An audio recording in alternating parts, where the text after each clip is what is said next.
Hello everyone, this is Gene. I'm back with another video. I hope you're all doing well, and I hope that whether you are a new subscriber or you're one who's been here for the ride for a while now, that you continue to enjoy the content. So I hope everybody's well. It's a little after 12 p.m. here, right? So it's noon, it's lunchtime. I just had myself some lunch, some meatloaf and macaroni and cheese. Unrepentant meat eater here. So I'm feeling good, so I'm going to make a little spur of the moment video, which was actually inspired by two videos that I've seen today. One was earlier. I saw it earlier in the day from just some guy, and he made a video about Neil Druckmann and Troy Baker.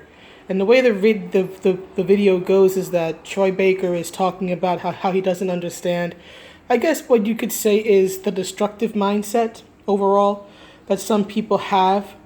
And what just some guy did in this video is that he took Troy's comments and then he sort of, I think the term would be juxtapose. I'd have to look it up.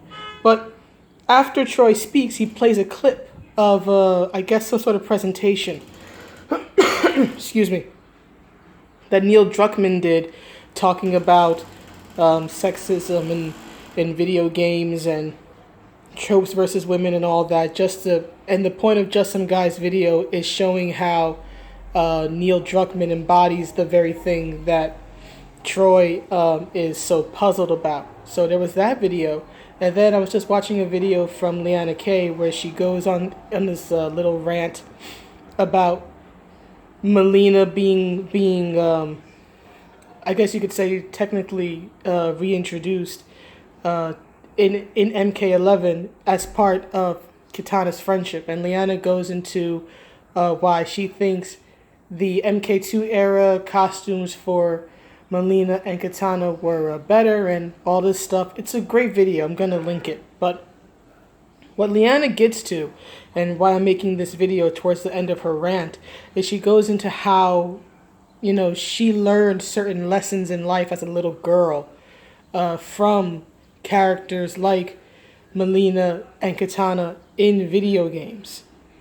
So that, right, and given that I learned a lot of the same lessons from the media I consumed, although I've consumed many different types of media, sports, comics, video games, manga, the list is infinite.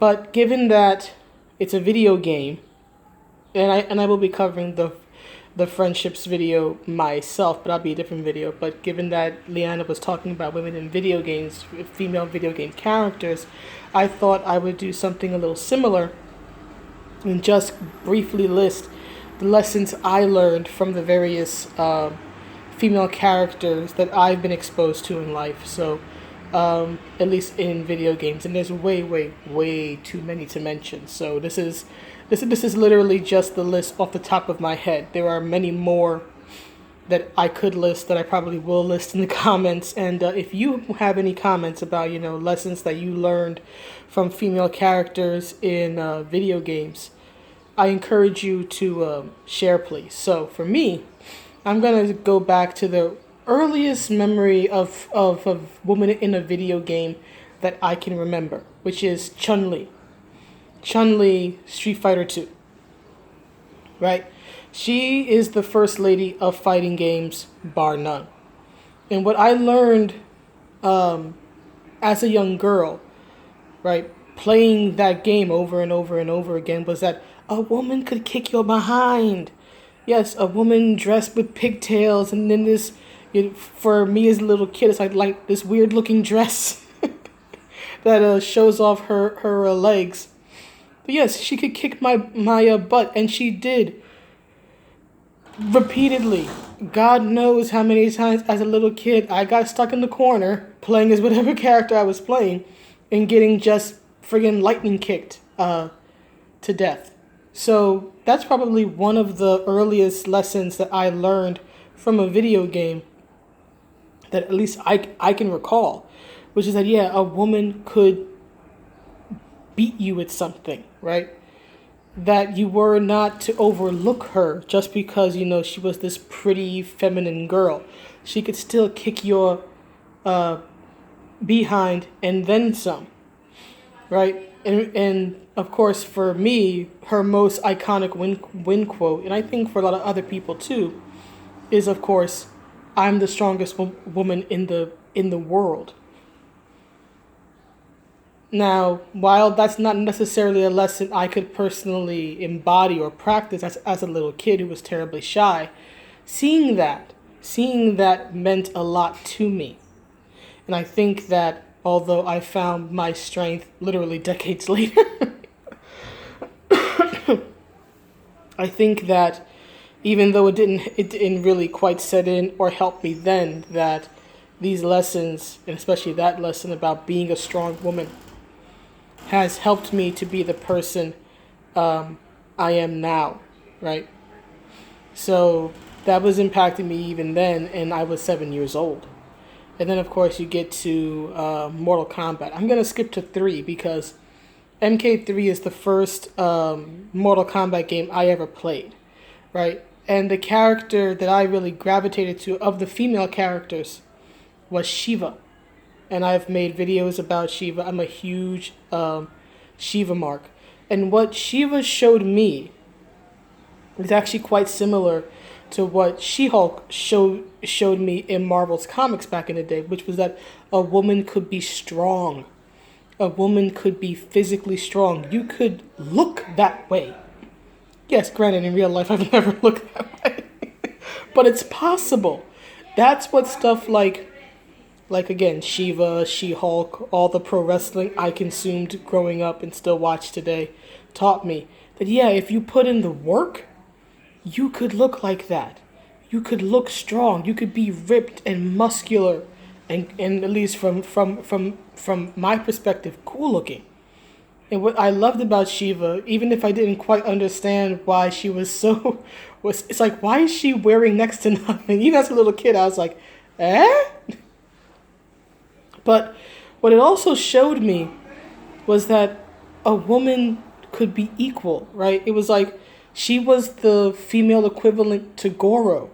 She wasn't lesser than Goro. She was the first playable Shokan character in the Mortal Kombat series. She was making history, right? And she was just as strong as Goro and she was just as, what's what I'm looking for? The best way I can say it is that she was equal to him, right? In the sense that, he's a Shokan, he's big and he's strong. And back then, the Shokan did not wear armor because their muscles were their armor, right? So he looked that way. And Sheeva was considered equal enough to look that way too, as much as you could get away with in an M-rated video game, mind you, right? It's not exactly a one-to-one comparison because in those games, she's not topless as he is. You can't do that, right? But you could get close. And to me, that meant something. And also just the fact that she was the only character who didn't look human, right? You had Sonya, and she looked great, but you had Sonya, and you had Sindel. So they were these human-looking characters, which is not bad. But then you had this, alien-looking woman, this monstrous-looking woman who, at least to me, with the red eyes and the mohawk look, I was like, she looks cool. I like this look. For me, for the female character Sheeva won over my little 9-year-old heart and hasn't let go almost 30 years later. These things do make an impact on you. When you're a little kid, you're not consciously aware of it, right? You can't psychoanalyze it the way you can when you're older, but it does imprint on you, or perhaps you imprint on it. And with Sheeva, I imprinted that she looked strong and was strong, right? And she looked so damn different from everybody else. Again, similar to, She-Hulk, being tall and strong and muscular and looking like no one else in the Marvel Universe at that time when I had a chance to read comics, right? And She-Hulk embraced that. She wasn't embarrassed by it. She was strutting. She was showing it off. And with Sheeva, it's like she wasn't afraid to be what she was. It's like, yes, I'm a Shokan, I'm a next to nothing, and I'm gonna rip your arms off of your body, puny human. And yes, I found that message empowering. And I'm glad that as a little kid I saw it, even if I could not necessarily embody that strength at the time. At least it was there. At least there was this example. And when I came home from a bad day at school, which sadly for me was quite often, I could put the cares of the day aside and I could lose myself, in a sense, in this game. And for at least a little bit of time in my life when I was playing a video game, I felt strong. I could play as a strong character. I could play and win and not feel so damn weak and picked on. And that meant a lot to me. It still means a lot to me. Even though my circumstances have changed, unfortunately, people don't pick on me because of my appearance anymore in most cases. LTG stands notwithstanding. But most people don't go after my appearance anymore. But still, again, that helped get me through. So there's that. And then there's, of course, characters such as Baiken from Guilty Gear, Setsuka from Soul Calibur, and then, of course, you have Samara from Mass Effect. And the one thing these three have in common is that they're like the female samurai. Excuse me, arm's getting tired.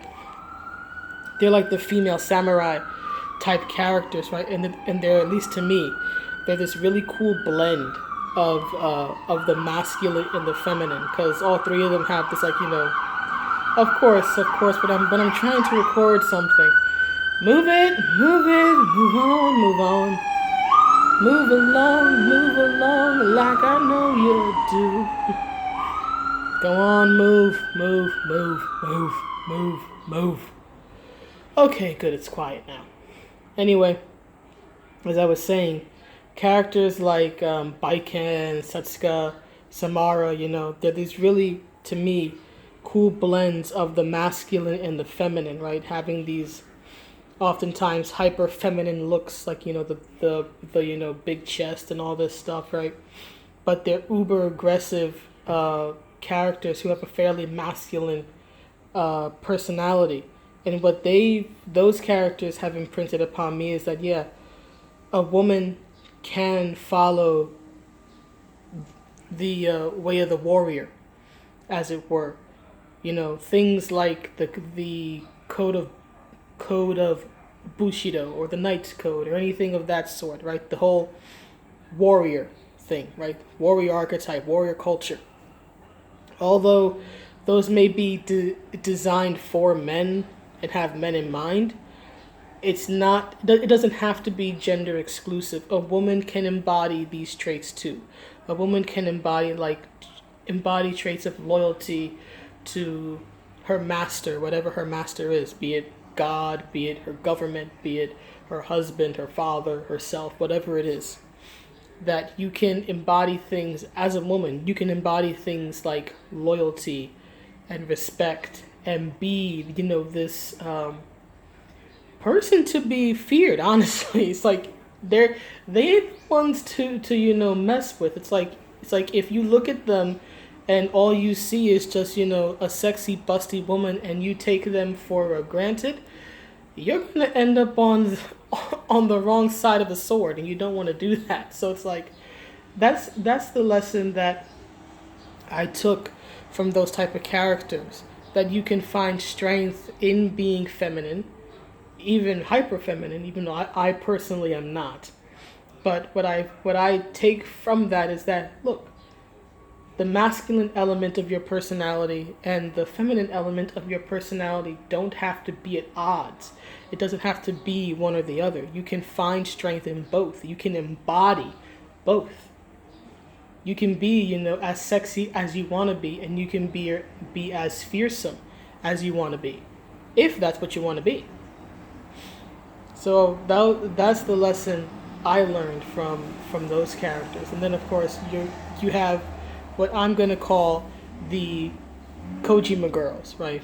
characters like Sniper Wolf or Quiet, characters like the Beauty and the Beast unit from Metal Gear Solid 4, characters like the boss from Metal Gear Solid 3. And what I learned from those characters was to not judge a book or judge a woman by her cover, right? By what she's wearing. I'll give you a perfect example. I will tell you that, yeah, I was kind of like confused when I first saw Sniper Wolf, because the first thing I thought was, how is she walking around this frozen base with her cat suit halfway undone?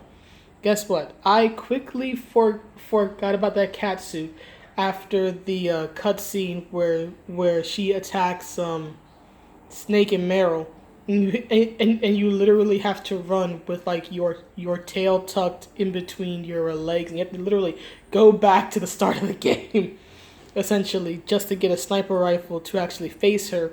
And then even then, it's by no means a fair fight because the sniper alley is all to her advantage. And I said in another video that battle taught me about adversity and taught me about how to deal with an uneven situation where everything is in your antagonist's favor, right?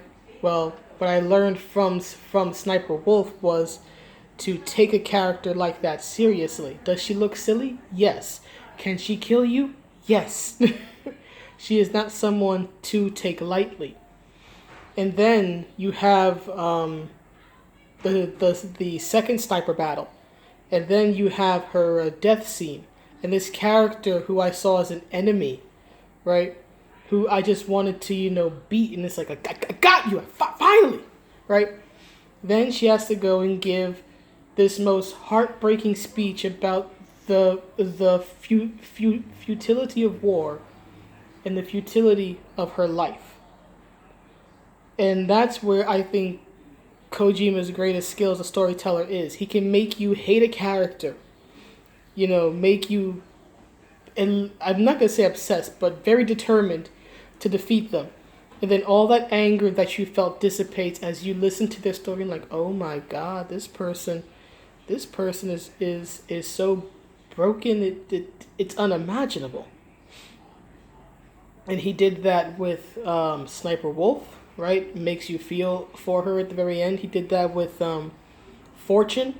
I remember Fortune's cutscene, her like introductory cutscene in Metal Gear Solid 2 when she's taking out that whole dang like SEAL team or whatever it is.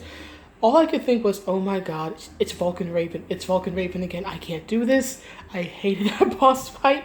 I don't want to fight her right now. I'm like literally praying to God at that point. I'm literally praying. Like, I don't want to fight her. I don't want to fight her. I don't want to fight her. I have no weapons. I can't do this. Fortunately, you don't have to fight her at that point, but you have to fight her eventually, right? So Kojima made me scared of Fortune, and then he made me sorry for her. When she has her death scene at the end, and she's like, "My name is Helena Dolph Jackson, the daughter of a proud and noble soldier," and all this other stuff. And he did the same for the boss, right? Like that scene where the boss unzips her suit and talks about how she literally gave birth on the battlefield. Some people like Anita Sarkeesian try to take that and try to make the boss look like another sexed up bimbo type character when that's never what she was. And that scene, if you've seen it, is fan disservice. Actually, it's not fan service, right? So there's that. And then you have, again, Quiet, right? So many people complain about Quiet, yet they never give her any credit for her final chapter, a Quiet exit, right? Where she dies a hero, where she walks off.